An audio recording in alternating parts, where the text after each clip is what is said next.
So Honda's new e-clutch system is all very well, but what's it like in certain practical scenarios in the real world? What's it like when you stop on a hill, for example?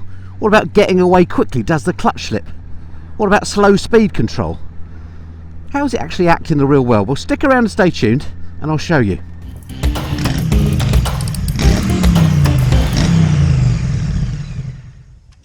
Hey kids, it's Mr. Fly here, hope you're well. Now, a couple of days ago I posted a video about the new Honda CB650R that's got the new e-clutch fitted, and that video got quite a lot of views actually in the first few hours, and it raised a lot of questions, a lot of which were kind of common themes. The same questions came up again and again. So I thought, as I've got the bike for a couple more days, I'll make this little bonus video just to go through those common frequently asked questions that you've asked. So if you left me a comment on that video and you wonder what the answer was, I may have covered it here.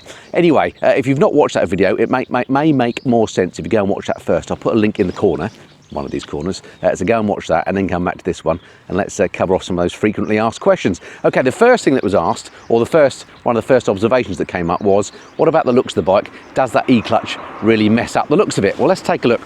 So that's what the actual e-clutch unit looks like on the engine, and I have to say, I don't think it looks that terrible. I don't think you really notice it. People were saying, oh, that really sticks out, it's like half a boxer engine.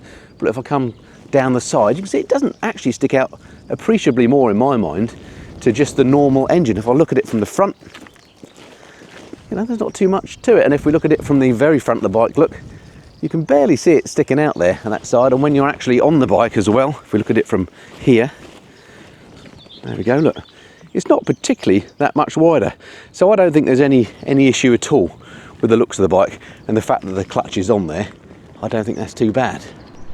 Okay, so another one of the questions that came up pretty frequently on that first video I put up on e-clutch was, how about slow speed manoeuvring?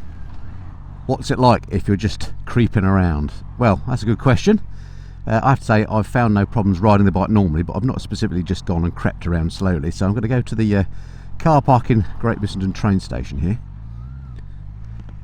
just do a bit of slow speed manoeuvring, see what that's like. Well, this has to be the quietest and emptiest I've ever seen the station here. Look at this.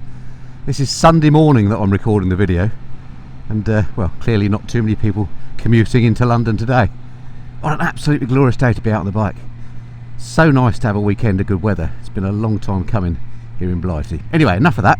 Let's do some slow speed stuff then. So I'm in second now, look. Let's just come over here. Right, hand nowhere near the clutch, look, I'm changing down into first. There we go, I'm in first, and I'm doing 6 miles an hour, look.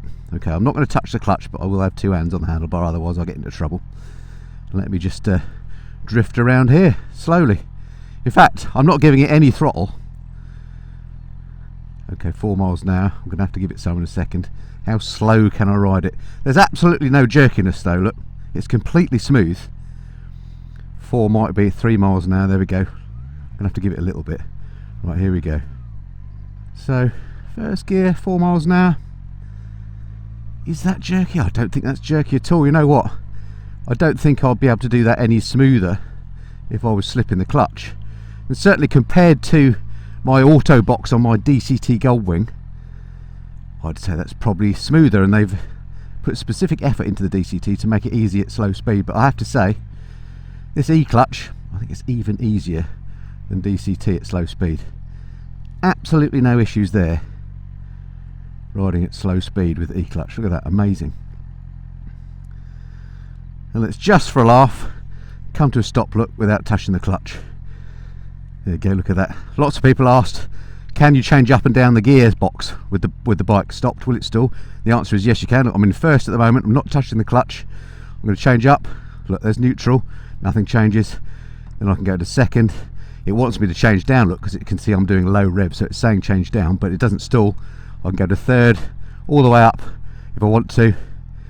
It says I should be changing down, then I can go down, look, and dead easy to get back to first, or indeed find neutral if I want to sit at the traffic lights and give it a rev without riding off. You couldn't do that with DCT, you'd be away if you're in drive.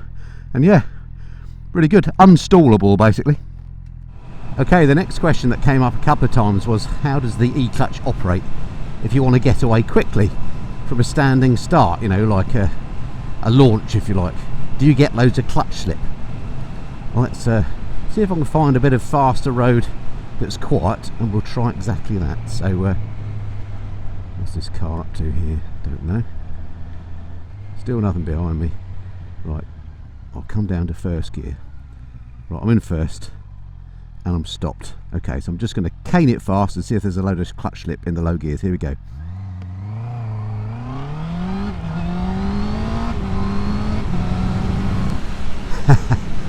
And the answer is no.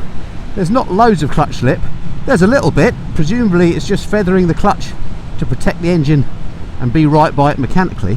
But there's not loads of slip like you'd feel, for example, on a scooter. You know, when you pull away on one of those scooters that has the Vario belt type slipping clutch thing, and it feels like the clutch is slipping as you pull away.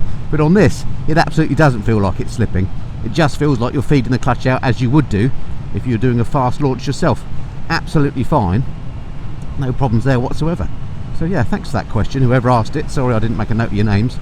But yeah, there's no excessive slip when you pull away quickly. Okay, next up, stopping on a hill.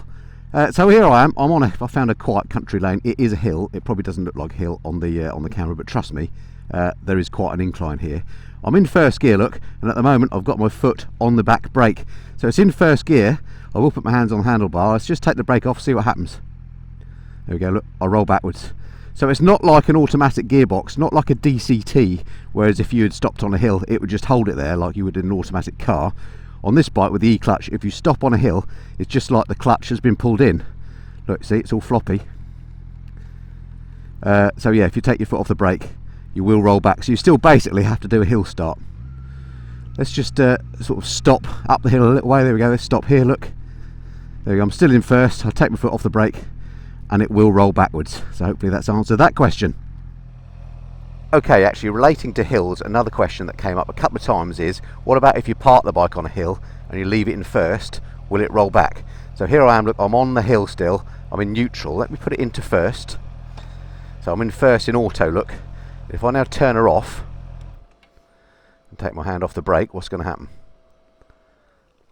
It's not rolling back, look at that. It's as if it's in first gear, so you can park the thing. In fact, I'll prove it. Let's put the stand down. Look at that. So even though I was in automatic mode, when I stopped on a hill, it stays there. So you can park it in first gear as you would a normal bike. I was interested in that one myself, so thank you for asking that question. And then the next question is, I guess, is what happens when you get back on the bike to start it from the hill? Is it going to roll back when you turn the bike on, or is it still going to be in first? Well, let's give that a try. We jump on the bike, look, it still doesn't want to roll back because it's in first. I turn her on. Okay, it says I'm in first, look. I come off the stand, it doesn't want to roll back. Let's take the stand up, let's start her. Well, it doesn't want to start because of course I'm in first gear, so I'm going to have to pull the clutch in, which means I will roll back. There you go. So basically I'm not in auto mode at that point. So then I start it with the clutch in. I've got my foot on the back brake. And then it's a normal clutched, which I'm now out of practice with, hill start. There we go, so that's how that works. Interesting, eh? So a number of people mentioned in the comments of the last video that BMW now have a similar system announced. And interestingly, just as I was recording that last video, BMW did indeed announce something that's, on the face of it, seems kind of similar. They call it Automated Clutch Assistant, and they haven't yet told us what bikes they're going to put it on. But, well, they have said I think it's going to be on their higher end bike, so we can assume it's going to be on the GS, and there was a GS1300 prototype with the system attached on the announcement. We can assume it will be on bikes like the RT and so on. But their system, it appears, is slightly different. Number one, it's about £1,000 premium to have it, whereas the E-clutch on the Honda is only an extra £100 in the UK, although I note in the comments lots of people in other countries said that it costs more. I think in some of the Scandinavian countries it was sort of the equivalent of £300 more, which is quite sneaky, isn't it? And it will be interesting to see whether it stays as a £100 premium here in the UK, or whether as it sort of catches on and people realise what it's about and that they like it, whether that price actually goes up, or is that me being cynical, I don't know. But anyway, yeah, the BMW system that they've announced is not available yet on any bikes, but it'll be coming, I think, by the end of the year. Their system is slightly different in that it's all electronic. You change gear basically using the gear lever with your foot, but that's effectively an electric switch. It's not actually connected to the gearbox directly, and they don't give you a clutch lever either. It's entirely an automated clutch that you use by using that lever with your foot. I mean, they could just as well have put an up and down button on the handlebar, but they've chosen to do it as a foot lever to make it more familiar to bike riders.